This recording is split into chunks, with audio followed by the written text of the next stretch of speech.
Okay, Peep this parents, this is Miss Gordon, and I wanted to come and talk to y'all just to make sure that we're all on the same page and ready to head into semester exams. So as you know, we've completed our first quarter, we are in the midst of our second quarter, and now we are coming upon the final exam or semester exam season. So especially if you are a sixth grader, this is going to be new to you. You haven't maybe taken semester exams before, so this could be a new experience, but we're going to walk you through it. So first of all, know that we have sent out our final exam schedule. Okay, I'm going to zoom in on this a little bit so that you can see. So the way that works is December 14th and 15th, Monday and Tuesday, will be a regular schedule. So when we come back after Thanksgiving break, we won't have any PLCs to finish out the first semester. Okay, so every day, Monday through Friday, will be that regular schedule. And we'll be reviewing for those semester exams. When we come on that Wednesday, you're going to see that we're going to go to first period, and then we're going to have our second, fourth period, and sixth period exams, right? So on this Wednesday, we will still serve lunch. We still get here at the regular time, but we will do second, fourth, and sixth period. So please know, right, that if you come face to face, you're going to take the exam in class. If you're a remote learner, these exams are only going to be open on the days, on this day, okay? Second, fourth, and sixth. So if you don't take it by midnight on Wednesday, December 16th, it's going to close, and you're going to have to come back on January 4th. We'll talk about that in a second. Okay. On Thursday, okay, December 17th, we're going to take our first and third period exams. Okay, so you'll see that we are going to get out of school early this day, and we're not going to take lunch. Okay, so we will have breakfast that morning. We'll have breakfast every morning that week, but we won't have a lunch. So please, again, know that we're only going to have first and third period open on that Thursday at midnight for our remote learners. It will close, okay?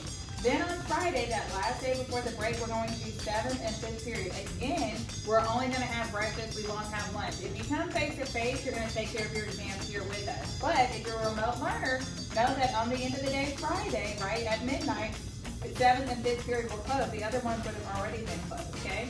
So know that we're not going to offer exams early, especially because of this virtual setting, and given that everything is through the iPads, right, we're going to always have that capability. Okay, and I also want to talk about some caveats to our exams because of the virtual situation. Okay, so I'm going to switch over to another flyer. Okay, so we have sent out this, just some tips, right? So again, we only have breakfast open on December 17th and 18th. We're going to do early dismissal at 11:25. The buses will still run. If you are a bus rider and if you are a car pickup, then just know we're getting out at 11:25. Right? I recap the exams that we're taking on each day, but then there's this important note that exams will only be open on the day they're assigned, guys. So again, they're going to close and not reopen, right? If you're absent for an exam, any exam that you're absent for first through seventh period, we are going to ask that you come on January 4th, okay, of the new year 2021 in person. That's going to be an in-service day for us and our teachers, and we're going to ask that you take it in person, okay? That again, you know, we want to make sure that these exams have fidelity, right? And our teachers can complete their grade. So you're going to have to come take it in person on January 4th. And they do count for 10% of the semester average in all of your classes. Again, if you're a sixth grade, this might be something new for you. So I want to break down how that math works. Okay, so I'm going to do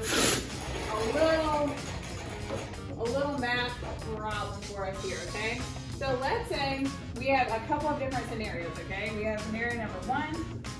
We have scenario number 2, okay? So let's say in scenario number 1, I made the first 9 weeks of 70. I made the second 9 weeks of 75, right? Well, know that each of these count as 45% of your semester average, okay? So when I multiply these by 0.45, I get 31 and a 34. If I choose not to take my final exam, right, then you are going to receive a 0, right? If you receive that 0, well then I'm adding 31 and 34. That gives me a failing grade of a 65, right? Again, I was passing before I got to my final exam. And when I chose not to take my final exam, I got a 0, and now I am failing the semester, okay? Well, let's say I get a 70 and a 75, the same scenario, but I take my final exam, right? And I take advantage of that opportunity and I get an 80.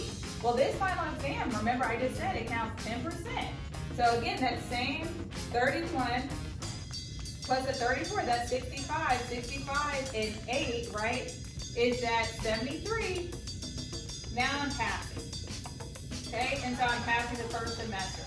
So just know that that's how much weight that final exam can have. You can have passed your first two quarters, but if you fail, if you choose not to do that final exam, it can't be the difference between failing the semester and passing the semester. And please remember that our grading policy states that you have to pass your classes in order not to be eligible for summer school. And please know that the district has sent out those TEA requirements that we can mandate students to come back in January, right? And that is based on our summer school criteria. Our summer school criteria says that if you fail math or English, right, or if you're combined 4 courses, core content courses are below a 70, that is summer school eligible as well. So we wanted to get all of that information out to you. Please check our Facebook, please check our Instagram, our website. Please check your teacher Schoology courses. There's still opportunities to fix your grades, to come to tutorials, to do all those things to make it right. But just know that final exams are coming and we want to make sure your minds are right. Let us know if you have any questions.